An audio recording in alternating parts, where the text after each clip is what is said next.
చంపలేమని పైకి పంపించే ప్లాన్ చేశా. ఇది చాలా ప్రమాదకరమైన పౌడర్. ఇది ఒంటి మీద పడితే దీని విషయం ఒళ్ళంతా పాకుతుంది. నోట్లోంచి నురగలొచ్చి గిల్ల గిల్ల కొట్టుకొని చచ్చిపోతుంది. నువ్వెళ్ళి దులిపమ్మా. అట్టానే.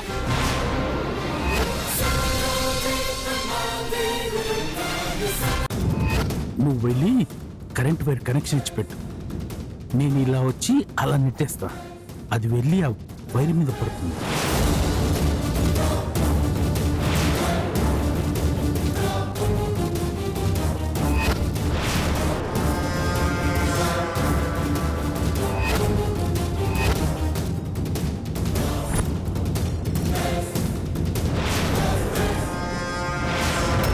ఆగండి. ఏమైంది? ఇంట్లో దొంగతనం జరిగింది.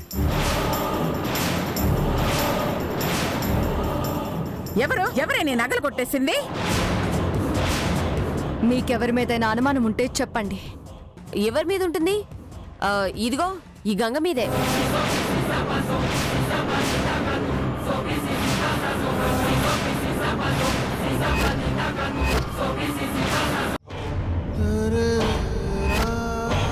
ఇదిగో ఇప్పుడు చెప్పు, గంగ ఎవరి బిడ్డ?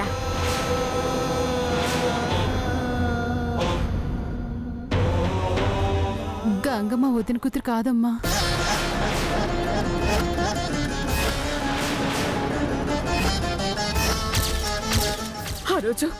ఆ రోజు మీ అమ్మకి నేను ఇచ్చిన బిడ్డ తిరిగి బతికిందా? బతికిందమ్మా.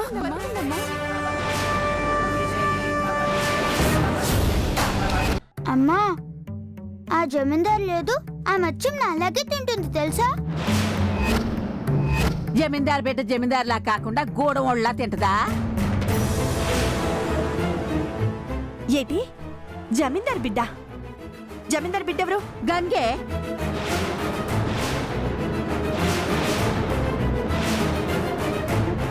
గంగా?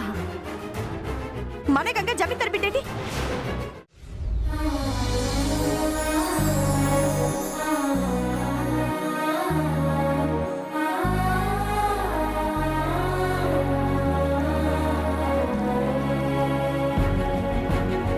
అమ్మా, ఆ జమీందారు లేదు, ఆ మచ్చం అలాగే తింటుంది తెలుసా?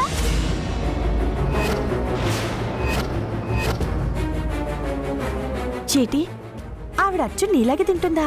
అవునమ్మా. జమీందారు బిడ్డ జమీందారులా కాకుండా గోడం ఒళ్ళలా తింటదా? ఏటి జమీందార్ బిడ్డ? జమీందార్ బిడ్డ ఎవరు? గంగే.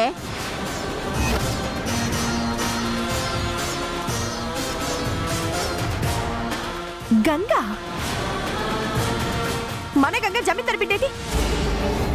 నీకేమైనా పిచ్చి పట్టినది అత్తమ్మా? వామ్మో, అనుకోకుండా నిజం చెప్పేశానే. అంటే జమీందారింటికి వెళ్ళగానే అన్ని జమీందారు అలవాట్లే వచ్చేసినాయి కదా, అందుకని జమీందారు బిడ్డ అన్నాను. ఇంటికి వెళ్ళంత మాత్రానా వాళ్ళ అలవాట్లు ఎట్టా అవుతాయి? అయినా ఇదేమైనా కొత్తగా తింటుందా? చిన్నప్పటి నుంచి అట్టగే పప్పులు ఎరుకొని తింటది. పటమా. నీకు చెప్పలేమే తల్లి, ఇది జమీందారు బిడ్డేనే. ఎట్టా చెప్పాలా తల్లి? జమీందారు బిడ్డని నీకెట్టా చెప్పాలి? అయినా పసిబిడ్డ అన్న జాలి కూడా లేకుండా దొంగతనం అంటగడతారా? వాళ్ళేం జమీందారులు, డబ్బులోనే వాళ్ళు గొప్పోళ్ళు, బుద్ధిలో కాదు. ఇక నుంచి వాళ్ళ పేర్లు కూడా నాకు వినపడకూడదు. ఏదో తెలియక వాగానులేవే, ఇక నుంచి అనంలే. అమ్మా, నేను పట్నం వెళ్ళాక భీముడు తిన్నాడా? లేదే, నువ్వు కనిపించకపోయేసరికి నీ మీద దిగులుతో గడ్డి నీళ్లు ముట్టలేదు. కడుపు మార్చుకొని అట్టాగే ఉంది. నేనంటే భీముడికి ఎంత ప్రేమో. అవును పాపం, దాన్నొదిలి నువ్వు, నిన్నొదిలి అది, ఇద్దరు ఎట్టా ఉంటారో అదే నాకు దిగులుగా ఉంటుంది. ఏందమ్మా నువ్వు అనేది? భీముడిని వదిలి నానెక్కడికి వెళ్తాను?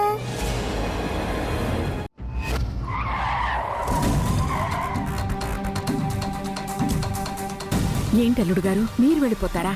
అవునత్తయ్య గారు,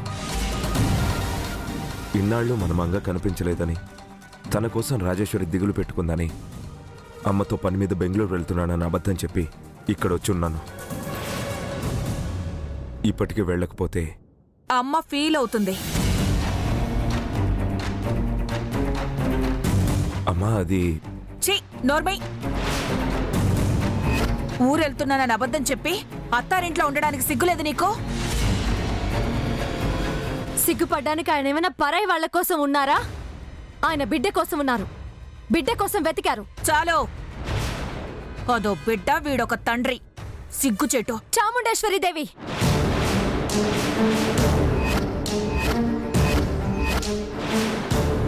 చూసావా చూసావా, అత్తగారికే వేలు చూపిస్తుంది.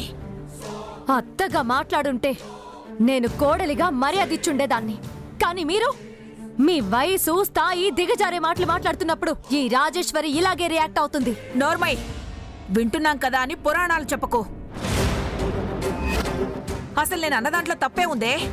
నీ కూతురు నీలాగా జమీందార్ అయ్యుంటే ఇలా అలగా దానిలా ఇల్లు వదిలి పారిపోతుందా? తల్లిని తండ్రిని వదిలి బికార్ దానిలా రోడ్లు పట్టుకుని తిరుగుతోంది. చిన్నపిల్ల వదిన ఎక్స్కర్షన్కి పంపలేదన్న కోపంతో వెళ్ళింది. కావాలని వెళ్ళలేదు. అమ్మా, ఆవిడికి సంజాయిషి ఇచ్చుకోవాల్సిన అవసరం మనకి లేదు. ఆవిడికి బిడ్డ కనిపించలేదన్న బాధ, భయం కంటే అది జమీందార్ కాదు కాబట్టే వెళ్ళిందనే అనుమానమే ఎక్కువగా ఉంది. ఇది అనుమానం కాదు, నమ్మకం. అది జమీందార్ అయ్యుంటే ఇంటి పరువు వీధిన పెట్టేది కాదు. ఇలా ఇల్లు దాటి జమీందారు గౌరవం మంట కలిపేది కాదు. గౌరమ్మకు జాలెక్కువ, గౌరమ్మకు తెలివెక్కువ. కానీ ఒక్కటే లోటుండాదే తల్లే. లోటా? జేటది? నీకు సంతాన లోపముండాదే తల్లే.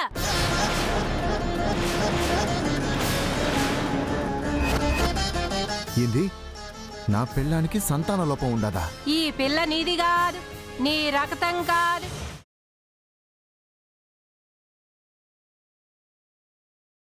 క్షమించండి బామ్మగారు, నేను నిత్యని కాదు, నిత్యలా ఉన్న మంగని. ఆ స్వరూప మేడం పావును చేసుకుని నిత్య స్థానంలోకి పంపించింది. సార్ని పెళ్లి చేసుకున్నది నిత్య కాదు, నేను. ఆ మోసగత్తె స్వరూపను వెంటనే ఇక్కడికి తీసుకురా.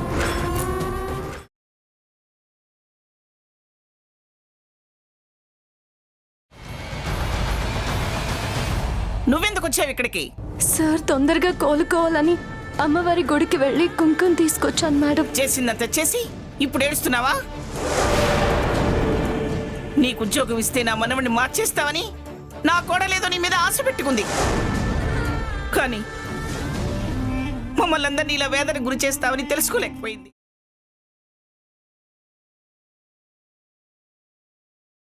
బాబు, నువ్వెవరో నాకు తెలియదు గాని దిట్టంగా బలంగా ఉన్నావు. దీనొక్క గుద్దు గుద్దు చెప్తాను మమ్మీ. అయితే నో ప్రాబ్లం.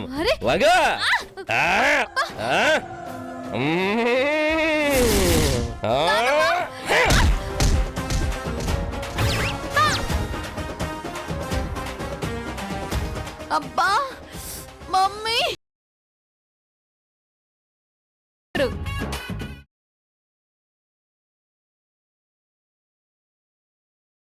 ఇప్పుడు మీరు పెళ్లి చేసుకోకపోతే సమాజంలో మీ పరువు, గౌరవం, విలువ అన్నీ పోతాయి. ఒప్పుకోమ్మా. నీ ఇష్టమమ్మా.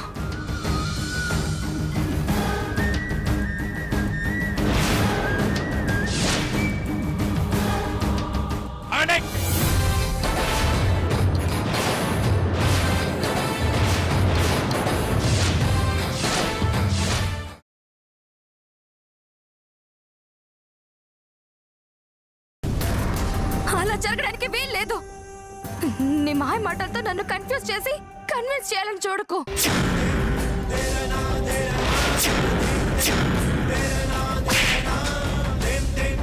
నీకు అసలు బుద్ధి ఉందా? ఆనాడే ఈవిడ గారిని నువ్వు కాపాడు ఉండకపోయింటే ఈ పాటికి వాళ్ళ చేతుల్లో ఈవిడ గారి జీవితం సర్వనాశనం అయిపోయింది.